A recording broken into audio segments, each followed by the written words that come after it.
Alright, hello everyone, and welcome to the Sudamerican Master 4. This is going to be Elite Wolves versus Rest Non-Verba. Elite Wolves, obviously one of the top teams in the Americas right now. In fact, they are 4th in North and South America. That is certainly a high rank. They have some incredible players, some incredible strategies, but they're going head-to-head up against Rest Non-Verba, one of the open qualifier teams that fought their way through dozens of others to get into this tournament, and we saw them 2-0 Monster PC yesterday, so Rest Non-Verba, they could very well take a couple matches off of Elite Wolves, and we are well into the draft here. I'm your caster, Android. I'm being joined by the wonderful Mr. V. How's it going, man?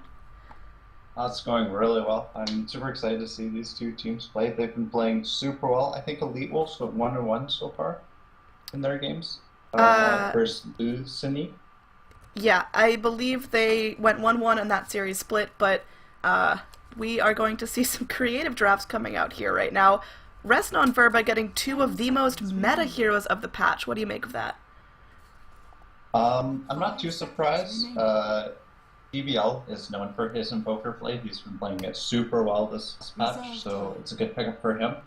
I'm a little bit more surprised about Lone Druid. I didn't actually know that their no effects player played Lone Druid, but they could be playing it also as a carry role. So I like two picks. It definitely kind of leaves the draft open. They've got these two heroes that are really independent and offer a lot of push and early pressure. Yeah, definitely a lot of pressure is the way to put it. Lone Druid can constantly be applying pressure to whatever lane he's in. He's going to be farming up. If he decides to go Radiance on that bear early, which is a pretty typical build, then he's just going to exponentially increase his farming power, and that's something that Elite Wolves need to be careful of in the late game. They're going to counter that by picking a Brewmaster. Is this going to be an off-lane Brew? I think it's mid. Smash ran for... actually, no. They ran Smash Venom. They played a Brew game recently. I just had to double check. But Van ran the Brewmaster in the off lane. I think they're looking at team fight early, try to get some levels up on the Brew. And I know they're pretty active in having DD, their secondary support, who is M-God this game. The captain, he offers a lot of support in that off lane, so maybe Brew will kind of have like a dual lane to try to get some early levels and then really kind of contribute to the team fight early on. Yeah, I mean, he can certainly go in and completely control the pace of a team fight. If he gets that ultimate off correctly, it's pretty much like having two lives. He has incredible lockdown with little pandalings, and I think Elite Wolves, they have really, really strong team fights so far, but again, Rest Non-Verba, they could just pick kind of an all-out pressure strategy and pressure all the lanes at once and not give Elite Wolves the chance to 5-on-5 team fight. 10 seconds. Yeah, that's the concern I'm seeing right now, aside of Elite Wolves, because the Brewmaster offers such a strong team fight. But if you have an Invoker in Lone Druid, and especially if the Invoker is +X, you're probably able to control the enemy team and then split push with the Lone Druid. Yeah, that's certainly a possibility. Rest Non-Verba still need to pick up their supports here, and that's kind of unusual that we have either the safe lane, off lane, mid Invoker, whatever, and the Lone Druid picked up before any of the supports revealed. So hopefully we get to see what supports they're thinking of here. We do have a Witch Doctor. I really, really like this pick. I'm seeing this guy come back more and more into the meta, and I think it's just because of the incredible team fight synergy he offers. Yeah, he's a good defensive support, especially against the Brew and bench. If someone swaps you in, you can punish them with cast. If the Master sends in his Fire and Water Panda, you can cast them together. So it's pretty good counter synergy. And then it also adds one more target of Brew and Bench have to deal with their stuns, whether it's a Hurling Boulder, Magic Missile, or Swap for the Channeling Death Ward. Absolutely, it certainly makes it a little bit of a nuisance just to have so many players running around the field in a team fight, but I think Rest Non-Verba are in a position to deal with that, unless Elite Wolves pick Bounty Hunter. That I was not expecting. Yeah, I was just kind of looking at these teams before the game, and they both really love junglers, but as you can see, Shen, Enchantress, and Nigma have all been banned out, so I was wondering if something a little bit more aggressive or kind of as a more roaming, non-jungle hero would come to like the Bounty Hunter Mirana Put.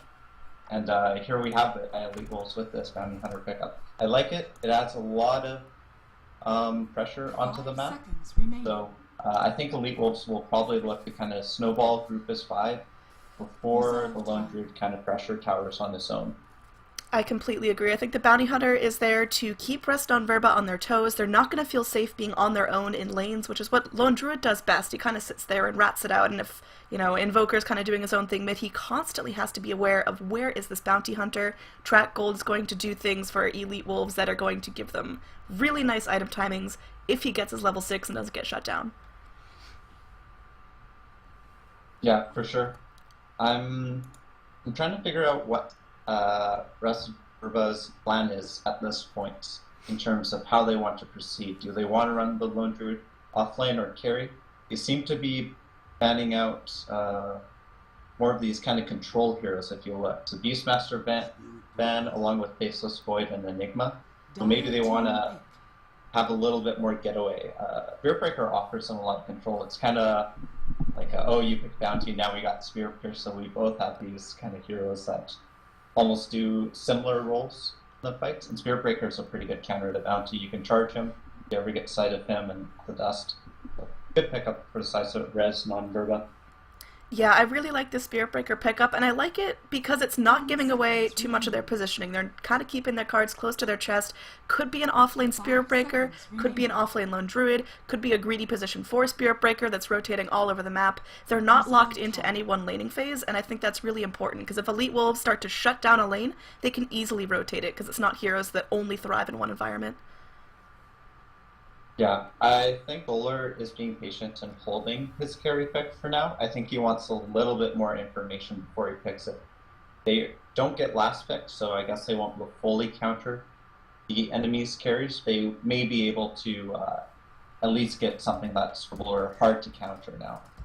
And for me, it may be something like an Ember or something that is a little bit more like runaway elusive heroes because of their control banning. I completely agree. I think an Ember would do great here. He's very hard to lock down. He's very hard to, burst down in one go before he can just kind of zip back to a Remnant and, he's back to safety. So we'll have to see what ends up getting picked here. And there is still one phase of bans left, so Solar might have to be a little bit quicker with his carry pick than he wants to.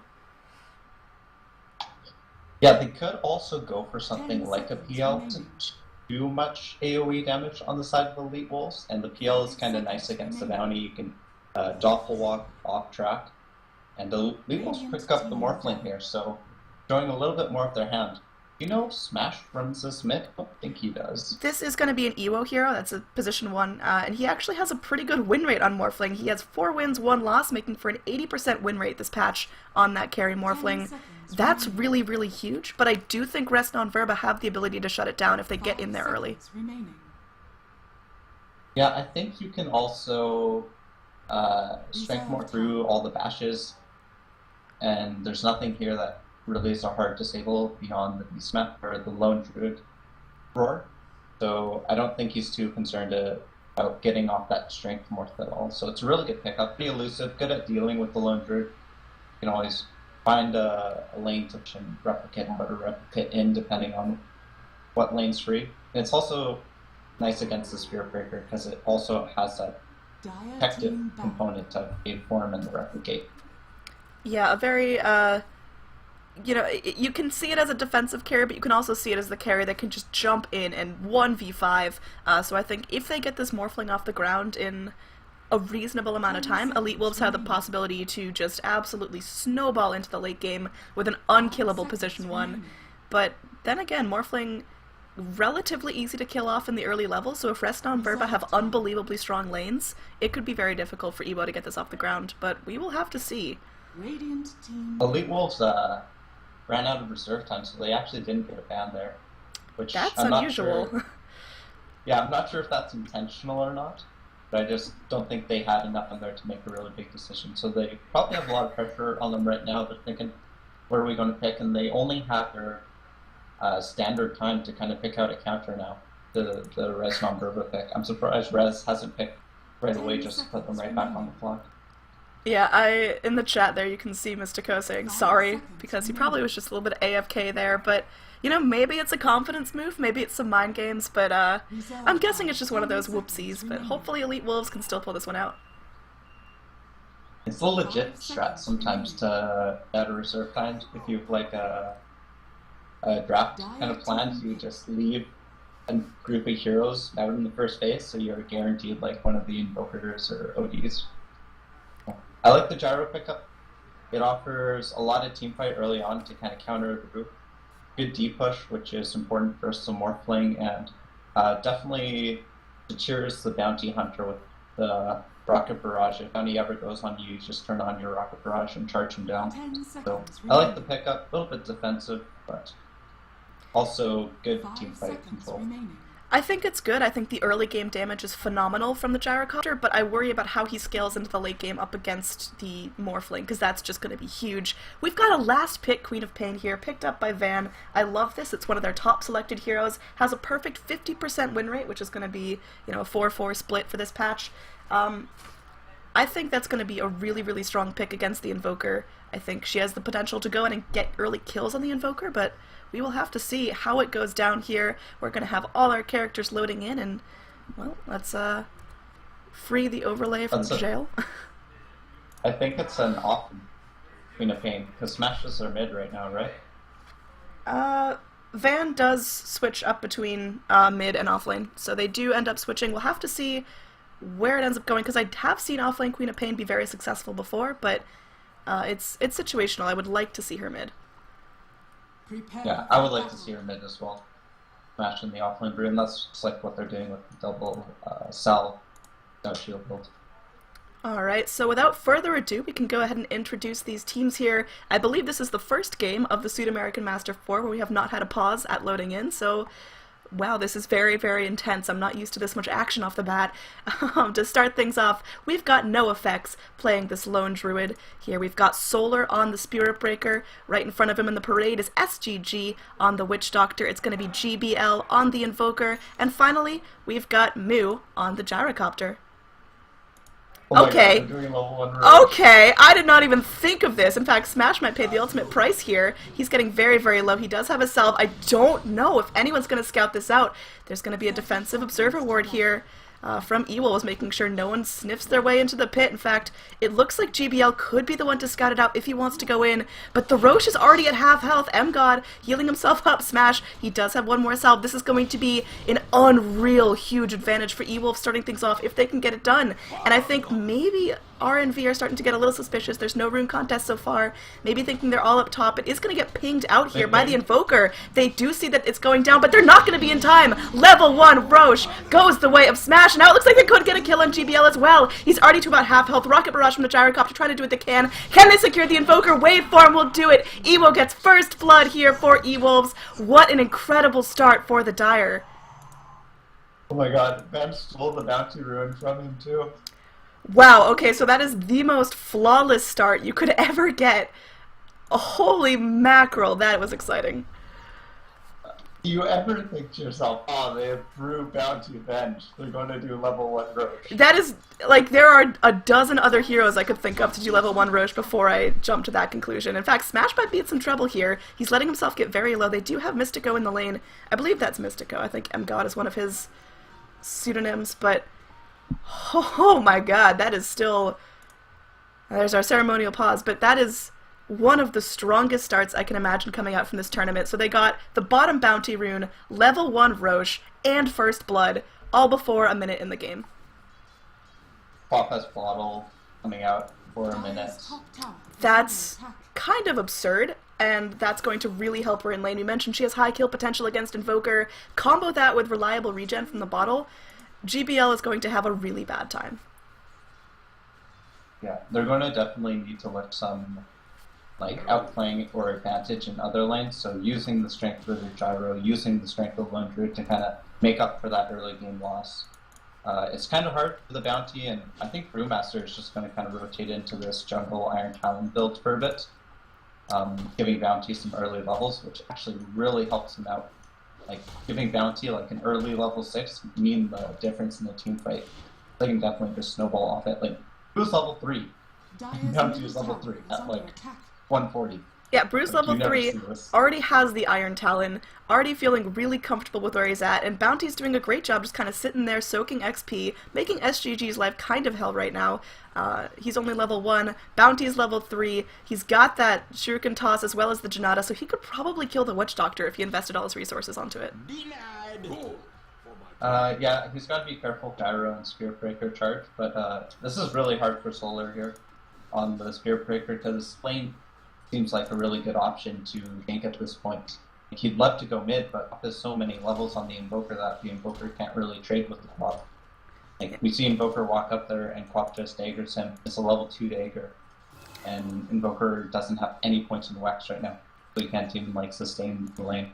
Yeah, GBL obviously falling behind, only 5 last hits at this point. 4 denies, so doing a great job making sure Van doesn't completely stomp him in lane. Oh, up top, I saw that happening on the minimap, didn't click fast enough. Ewo goes in, just face rolls Lone Druid under his own tier 1 tower. Ewo is feeling so unbelievably confident. We talked about how Morphling is a defensive pick, but all I'm seeing is just offense, offense, offense from this guy. Radiant's top tower is under Yeah, attack. definitely, like, early on, the waveform can just be such huge fight turnaround because it is huge range. It damages the opponent and it positions you behind them so they can't run away, or they have to like run for you to get away. Looks like mid lane there's going to be some sort of thing going on as Quap letting herself take a little bit of damage but going to be bottling up. She still has the regen rune available, so all that health and mana going to come back to her. We are going to have the Spirit Breaker charging down here. I think he's going to opt to cancel that. Probably a good play, but there is going to be a lot of aggression here coming onto Smash. He's very, very low. No level 6 just yet. Why is he not retreating all the way to tower? He's got Aegis. I guess he wants to make He sure. wants to use it. Yeah, that's a good use of the Aegis. I almost forgot about our level 1 cheeky Roche play. So he's going to try to bait out the Aegis. Quap mid. Yep, I missed that one as well. Woo! Not on it today. And now, finally, we're going to have M-God try to TP out. Does end up getting bashed at the last second, so that's going to be the trade. They're going to secure the kill on the Bounty Hunter. Rest on Verba putting themselves on the board. Smash needs to be pretty careful with this Aegis here. He only has about 30 seconds, a minute left, and he's probably opting to retreat here because it would really suck if he went down the second his Aegis expired. But looks like, oh, the miss there from the Drunken Haze. That's certainly something. That is a spell. Yeah. I think he's cutting it a little bit close to the chest here. Okay. He dies there, so it's okay. He does end up popping the Aegis, so he's coming back full health, full mana, pretty much as good as a trip to the fountain, and he gets to show off that shiny Aegis, but that was cutting it very, very close. I want to say he was within 10-20 seconds of that expiring. Yeah. Ooh, unlucky on the siege creep. Get a high damage proc. Do you think this Morphling will just max waveform and be agility game, or do you think he'll stop for a point and replicate? I think he'll end up grabbing a point and replicate just because it has that really nice escape like we were talking about. Hold that thought is down bottom. Smash is here. Smash is angry. He's maledicted up. He does not have his Brewlings yet. He's going to take a bash. Stun Strike's going to be off the mark, but Spirit Breaker secures the kill anyway. Now Bounty Hunter's here. He does have that Shuriken Toss. Is going to take Solar down to a very low health percentage, but now Mew is here. He has the Rocket Barrage if he needs to use it to secure a little bit of damage here on M-God. M-God's playing it safe. No Radiant heroes lose their life from that engage, but they might need to head back to the fountain. Really good play by Invoker there. He saw Quap was TPing in, so he broke Cold Snap and stopped her from being able to in. I think Quap goes in there, she gets like at least a double kill. The Spirit Breaker and Witch Doctor were quite low there. Yeah, I mean, it's still not making E-Wolves hurt. They're still feeling really good in terms of last hit if we take a look at net worth as well. Both the Quap and the Morphling topping out the charts. So I'd say E-Wolves definitely still an advantage here, but I think Rest on Verba, they're showing that they're not going to just tap out of this one. They're going to fight it to the bitter end. Yeah, definitely good spirit. There's a lot of pressure on this top tower, T1 early, and this Quap lane just has, this Quap is just free reign. Ooh, down bottom, Smash is going to debut that ultimate, trying to just dive deep here onto SGG, uses the boulder toss there by the Earth Panda, and now Witch Doctor trying to do what he can. He does bounce the cask, and M-God is going to be the one getting very, very low here. He's maledicted up. I think he's just going to tick out to this one, and yeah, he's going to get bashed up because they do have vision from the charge. Dust is going to secure the kill. Witch Doctor loses his life here. Smash has to be very, very careful. His split's over. The Sunstrike going to come through, will secure the kill. Great prediction there by Invoker. And meanwhile, Lane Van is just running past the tier 1 tower. Yeah, Van has no respect. Could be victim to a lucky root proc. There we go! RNG on the side of Rest on Verba. She's going to blink away with her life for now. And in fact, on the sidelines, we do have Vengeful Spirit coming in. She's got the swap if we need it. Or sorry, she does not have the swap. She's still level 5, but she's got the stun if we need it. But Van just going in, decimating Lone Druid, but is going to pay with her life as Spirit Breaker, trying to get some revenge for his little buddy. That's a big kill. That means Invoker has the option of going Midas now. He didn't get the kill, but he did get the AoE and assist roll. Yeah, I mean, Invoker, he now has room to just be in the lane without feeling like he's constantly going to die, but how much can he really make of that? Quap's only dead for another 10 seconds. And on top, Ewo is going to secure the first tower of the game. Down bottom here, there's going to be some heavy harass toyed out onto Mew, maybe thinking that Dire is going to initiate on that. There is going to be a charge here onto Smash. He still has no ultimate. It's still on cooldown. He's going to take a cask to the face, some lucky bounces maybe, but no, Smash! He's just going to go down. There's no way he's getting out of this one. Just too much damage. Gyrocopter securing a kill on that. He's now 1-0-4. That's Gyro's playing really well. Ooh, GBL in the mid lane! Gonna get just destroyed here. So there's a gank there. They have the dust on the Queen of Pain. Smart thinking by Van. It is enough to just melt down the Invoker. So maybe that lead from the kill on the Queen of Pain is fresh out of luck. Yeah. This bounty is getting super close to level 6. Like a creep wave away of shared XP or just like 2 creeps of solo XP. So that's going to be a big changer for them. Going to add a lot of pressure on as gets that tracked up and kind of gives them this team fight incentive where they don't even have to take super advantageous team fights. They can just come out even and they come out ahead with the trap. Yeah, I agree. Do you think Smash is playing a little too aggressively? Now he has his ultimate back off cooldown, but you know, he gave away a free kill in the last couple of minutes, and I think they really have to be careful about how many kills they give to Rest on Verba, especially on the Gyrocopter. Yeah, it's definitely dangerous to give a Gyrocopter kills as we have a smoke coming in through the Queen of Pain and Quap. I don't think this was scouted out, so Spirit Breaker may pay for it with his life if they get off an early magic missile into the Queen of Pain. The strike, but Witch Arc comes in with the cast. It's bouncing in between two. Oh, another strike gets the kill. Another strike gets the kill, and Sunstrike, very important there. Vengeful Spirit gets out to tell her tale, but they lose the Quap, which is certainly the more important kill. Meanwhile, Ewo is content just trading that for a tower. They do use the Brewmaster ultimate to secure that bottom tower, but the plus side of that is now the entire Radiant jungle completely opened up here for the Dire. Mid lane. Looks like there could be some more aggression here. There's going to be a track on the Invoker. GBL getting very, very low, and now Van's here, secures the ultimate. Just going to make sure he goes down. Vengeful Spirit popping out the magic missile onto the Witch Doctor and taking out some Forge Spirits to boot. Yeah, good kill. Definitely going to impede Invoker's Midas, and he has decided to go for Midas. So he was actually pretty only 300 or so gold off, but that's going to put him behind. Call down from the Gyrocopter. It gets smashed very, very low, and in fact, Ewo could end up going down. He's morphing strength as hard as he can. He will secure the kill on the Gyrocopter. Now he has to more strength just to live through the tower shots. Ewo, is he going to get out of here? He's going to TP out. He'll be just fine. And Solar, well, he does secure a much-needed kill there on the Brewmaster. Meanwhile, Lone Druid thinks taking top tower. Yeah, I mean, he's constantly applying pressure, but what does he really have to show for it? He's 7th on the net worth chart. Sorry, 8th on the net worth chart. And there is no big items in sight for him. I think he's got his Midas now, which will definitely accelerate his farm. But I think it's just the fact that they now have the tier 2 top is exposed, and that just opens up a route into the jungle for the Radiant.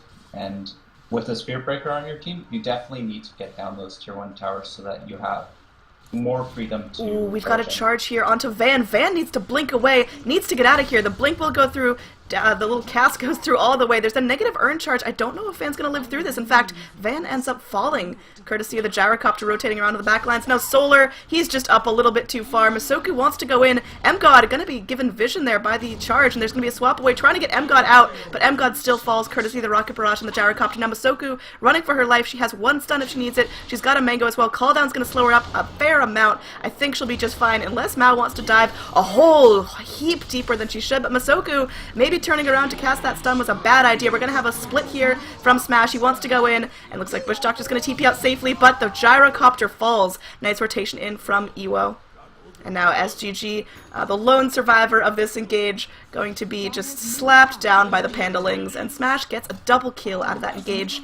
Do you think Queen of Pain's worth it for a double kill on the Panda? They also lost the bounty, so I don't think it's the best, but it's alright. He's got a Dagon, so Van, more and more aggressive. Holy mackerel, really nice use of the Savage Roar from the bear. Is hopefully going to give Lone Druid his life. But I don't know, Van, very aggressive blink, gonna be using that Scream of Pain, gonna take a charge to the face, but again, M-Gods here tosses out a track onto Solar. In fact, they could end up turning this. Van's about half life, GBL is here, he's got almost full mana, and now there's gonna be a Gyrocopter as well, so Queen of Pain opts just a blink away, they've got the death, they reveal M-God. I think Bounty Hunter goes down here, but that's a decent trade. Meanwhile, the rest of E-Wolves, they're in the Roche pit. Second Roche at 12 minutes in the game. What do you make of that? I have no idea how they're doing Roche. It's like, this is these not are not heroes to Roche. Yeah. The Brew, right? Like, I can see Brew doing it. Yeah, Morphling does great, but I would have expected, you know, if this was a heavy Roche lineup like an Ursa or a Wraith King or a Lycan or something on those lines, but they're making it work. E-Wolves, I love this strategy. Oh, okay, they don't even need the Aegis. They opt to throw it on the Queen of Pain. She drops her Dust Fort, so that could end up biting her in the butt if she tries to chase after Invoker and he Ghost walks away.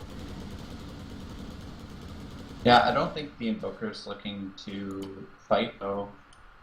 Meanwhile, I think we may have an engagement onto the Gyrocopter bottom. I mean, Van could definitely kill him, but I don't think she wants to. I think Van gonna be saving up, playing a little bit smart, because Queen of Pain does have 3 deaths.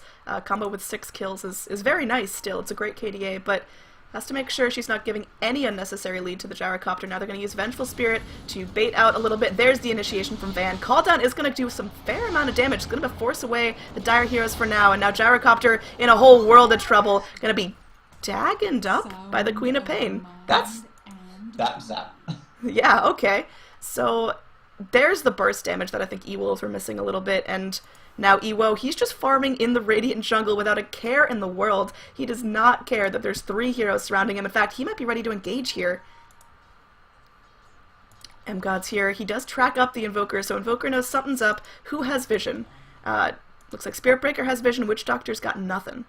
So it's going to be Spirit Breaker that has to go in, has to get the Lucky Dust proc or the Sentry Ward if they want to have any chance of killing off the Bounty Hunter. Yeah, I think they're also doing a really good job on the side of E-Wolves to control the Lone Druid. Like, they put Smash on the Brewmaster, meanwhile Fox applying pressure as well. So Lone Druid is kind of relegated into this jungle role. He's not going to be able to pressure 2 main towers if they keep this up and keep up the good split. And Ewo's just doing phenomenal on this morning. You know, 14-minute Lincolns, Treads, Ikea. That's absurd. I want some stats on, like, how huge is this Morphling compared to every other Morphling that has ever been, because it seems like he could be the king water droplet, because that is an early Lincoln's. He's going in, he's unbelievably aggressive. In fact, he might be a little bit farther than what he can chew, but he's going to waveform in to his Replicate down here in the bottom lane. Fancy plays by him. That means they're going to secure a tower. They're also going to take off the Fortify. This might be a nice big 5-on-5 engage here. Spare the Lone Druid still in the top lane. Let's see how it goes down. Tower falls first. We're going to have Brew coming in. Smash is going to get stunned up. There's going to be a Sonic Wave from Van. Van taking so much damage here from the Death Ward, though. Call Down doing a lot of damage as well. Solar tracked up. Track kill there for E-Wolves. And now it's going to be a 3-0 so far. Van still in the fight with just a sliver of health. The positive Urn charge is helping a fair amount. Whose Urn is that? That's Bounty Hunters, so good job, Mystico, just keeping your teammates alive. And now E-Wolves are in a relatively healthy place to siege the tower. They lose the Panda, who did not get off the ultimate, but still a solid trade. They have to watch out for the Lone Druid and the Invoker. Invoker's here. He's got his Cold Snap ready to go. Brew really wanted to get on both. He had the Arcane Room for the decreased cooldown, but he just got stun locked with Witch Doctor, Cask, and the Spirit Breaker ulti. Yeah, we do still have the Aegis of the Immortal on the Quap. I'm not sure what the timing is on that, but they may have wanted to just siege out there and see what they could do with that Aegis. But we are going to have the bear running into MGod. They do see him courtesy of this sentry ward here. He's going to get pinged out, and now there's going to be a charge here. It does connect onto Ewo. Ewo, he might just be survivable enough to go in. The call down is going to catch out 2 Radiant heroes. Now Gyrocopter taking so much damage. Smash finally trying to get his ult off. He keeps getting stunned up. He gets root. Finally there's the split. Now GBL falls. Queen of Pain going to pay with the Aegis the Immortal. No effect going to be falling as well. Solar is the target of the damage. Now he's tracked up. He's tornadoed up here from the Pandalings, and Solar going to be falling as well. It's a full wipe here. 0 for 5. E-Wolves are just in such a commanding position. Wow, phenomenal play. Just they're executing their team fight so well. They're taking the fights they need to. I never would have expected Dagon Top to be doing, you know, this well early on, but just with the early kills, the early Roches, she's just doing phenomenal. Like, she has 3 deaths, but she has 9 kills and 7 assists. Yeah, that is a little bit spooky. I typically do not like Dagon Quap as a rule, but Van is absolutely making it work. Looks like going to be going for the Perseverance, so maybe a Lincoln's. I doubt it's a Refresher, but it's possible. Could also be maybe a Lotus Orb. We're going to have a charge here from Solar. It's going to be disjointed by the Magic Missile from the Venge. Now Smash going in, slapping her up, doesn't even care about the call down, as now Gyrocopter trying to do the damage he can with the Rocket Barrage, but it's just not enough. That is a long-ass route coming out onto Ewo. And now Smash taking a lot of damage. He does not have his ult. He has to be a little bit careful, but Van just doing so much damage here to Solar on the back lines. The GG is called as everyone just gets killed, basically. E-Wolves, they're too big. RNV, they can't stop it even with the most ideal initiation of a team fight. Wow, really well played inside of E-Wolves. Definitely showing their stuff in this first game, pulling a few tricks out of the hat, I dare say. You know, the early Roche kind of can win you a game, and I think in that game it definitely helped. The Morphling, I don't think, died that game. He just got huge. That was... I am so impressed by Ewo's Morphling. That certainly explains the 80% win rate, which is now even higher, courtesy of this game. So we have a Game 2 coming up very, very shortly. If you had to pick MVP for Game 1. I think it was the Morphling. Never dying and having 12 kills on your team is just such a huge advantage for your team. That being said, Van played a phenomenal Queen of Pain. He threw away his lives, but he made so much space for the Morphling, so there was definitely a really good team effort and team synergy that kind of just brought them around to victory. I think RNB really definitely had a chance in this game, but really Roche kind of impeded them. I think they needed to be a little bit more active early on with the Spirit Breaker and apply a little bit more pressure with the Lone Druid onto the Morphling to kind of keep them down, but with the early Roche it was really hard to do that. So I definitely think they can put up a better fight. I think they'll be wary of the level 1 Roche. So I think it's going to be an exciting game too. Certainly. So I've been your main caster, Android. My voice is getting a little scratchy from all the action we've had so far. And you are...